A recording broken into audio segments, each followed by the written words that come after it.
বাড়ির লোক তোকে এই শিখিয়েছে তুই চুরি করছিস? ছেলেটা মনে হচ্ছে আমাকে কিছু বলতে চাইছে, যাই তো এবার গিয়ে দেখি। ঠিক আছে চল।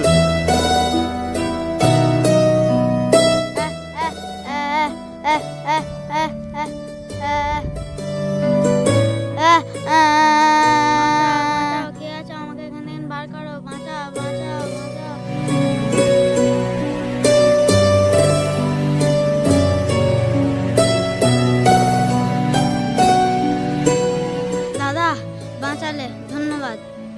আরে ওসব কথা ছাড়, তুই ওখানে ঢুকলি কি করে? আমি আরো খেলছিলাম।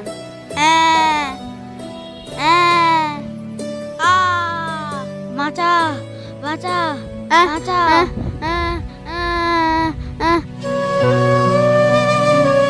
বাহ, তুই খুব বুদ্ধিমানের কাজ করেছিস। আর এরকম খেলা খেলবি না, হ্যাঁ? যা বাড়ি যা, সাবধানে যা।